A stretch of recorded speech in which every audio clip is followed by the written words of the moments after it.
Il voulait juste économiser un peu d'argent. Suivez l'histoire de Fodé partie 1. Dans une ville africaine vit Fodé. Fodé est un homme de 29 ans marié à Rosine, 24 ans et père d'une petite fille. Journaliste dans une grande chaîne de télévision de la ville, Fodé est un travailleur acharné. Il est très bien payé et gagne bien sa vie. Malgré ça, Fodé avait une particularité que tout le monde remarquait. Il économisait tout, absolument tout. De l'argent, du sucre, du sel, rien ne devait sortir pour rien. Pour faire simple, il était radin. Il connaissait même la cuisine mieux que sa femme. Il interdisait à sa fille d'allumer la lumière trop longtemps pour éviter de faire grimper la facture d'électricité. Il voulait garder son argent à tout prix, il ne voulait jamais dépenser. C'est vrai que c'est bien de vouloir économiser, mais Fodé lui exagérait vraiment. Un jour, alors qu'il était au travail, son patron entre dans la salle de rédaction et dit « Je cherche 2 agents pour faire un reportage dans une ville voisine. Vous serez très bien payés et vous aurez une prime de risque. » En entendant ça, Fodé se dit « Si je saute sur cette occasion, je pourrais payer l'école de ma fille, alléger la facture d'électricité et surtout économiser un peu. » Il court directement au bureau du patron. Mais quand il ouvre la porte, il tombe sur son collègue Simon, qui est également son meilleur ami. Fodé demande à son ami « Toi aussi tu veux économiser ?» Simon lui répond avec le sourire « Non Fodé, moi je ne suis pas radin comme toi, je veux juste profiter de l'hôtel de luxe. » Quel hôtel de luxe demande Fodé surpris. Le patron intervient. « Oui Fodé, vous serez logé dans un hôtel de luxe pendant une semaine. Un hôtel 5 étoiles et à la fin vous recevrez 100 000 chacun. Plus une prime de risque de 50 000 en tout, ça fera 150 000 francs. »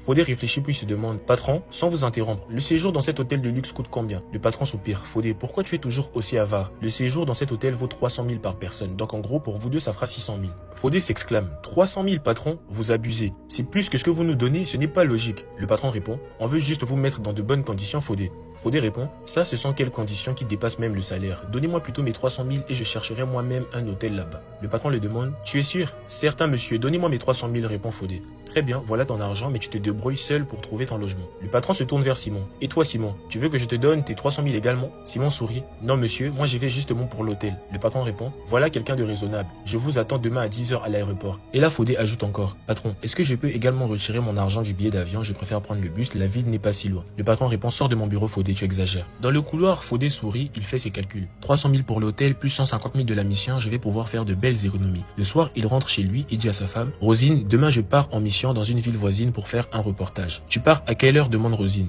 Demain matin à 10 h, je te laisserai de l'argent pour le marché de la semaine. Rosine répond, d'accord, mais quand tu seras là-bas, appelle-moi tous les soirs. Promis, répond Fodé. Le lendemain matin, Fodé retrouve Simon à l'aéroport. Ensemble, ils prennent l'avion en direction la ville voisine. Dès leur arrivée, Simon prend un taxi vers l'hôtel 5 étoiles, un endroit magnifique avec une suite luxueuse. Fodé lui prend un taxi vers un quartier pauvre de la ville, à la recherche d'un hôtel moins cher. Quelques minutes plus tard, il tombe sur un vieil hôtel négligé en apparence. Fodé entre et se dirige vers la réception. Bonjour madame, je cherche une chambre pour une semaine. Je peux connaître les prix? La réceptionniste répond, une semaine c'est 10 000 francs monsieur. 10 000 francs, c'est parfait, je prends maintenant. Et là, la réceptionniste l'accompagne dans sa chambre. C'est une vieille pièce délabrée avec des toiles d'araignée partout. Mais pour Fodé, c'est le paradis. Tant qu'il économise, il est heureux. Mais ce que Fodé ignore, c'est que cet hôtel appartient à Maman Bintou. Maman Bintou est une sorcière qui ne survit qu'en buvant du sang humain pour rajeunir. L'hôtel est géré par elle et ses enfants. Ce sont eux qui attirent les clients, les tuent et lui apportent le sang. Mais tout le quartier avait découvert son secret. Quand tu rentres dans l'hôtel de Maman Bintou, tu ne ressors plus jamais. Résultat, plus personne ne venait à l'hôtel. Maman Bintou était devenue vieille, affaiblie, presque morte. Mais Fodé lui venait d'arriver dans la ville, il ne connaissait pas l'histoire. Pour lui, l'hôtel était simplement pas cher.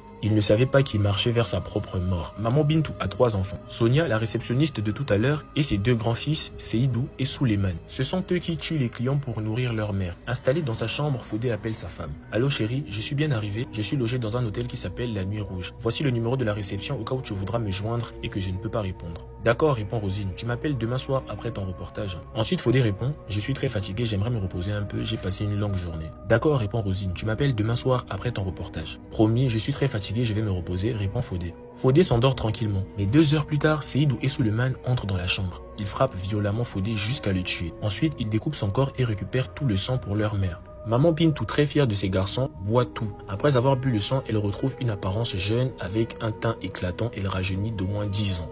Le lendemain, c'est le premier jour du reportage. Simon attend Fodé mais ce dernier ne vient jamais. Après un long moment d'hésitation, il décide finalement de faire le reportage seul.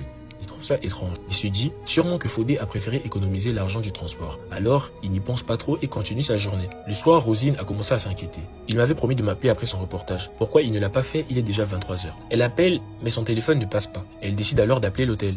Bonjour, j'aimerais parler à mon mari, il est logé chez vous. Il s'appelle Fodé, il ne répond plus à mes appels. Awa, la réceptionniste et fille de maman Bintou répond, désolé madame, aucun client de ce nom n'a été enregistré chez nous ces derniers jours. Rosine répond, ce n'est pas possible, j'ai même une photo de lui dans une de vos chambres. Mais Awa raccroche sèchement. Vous vous êtes trompé, désolé. Le lendemain, Rosine prend un avion et débarque dans la ville. Elle va directement à la police avec des photos et le nom de l'hôtel. Quand soudain, la suite dans la partie 2.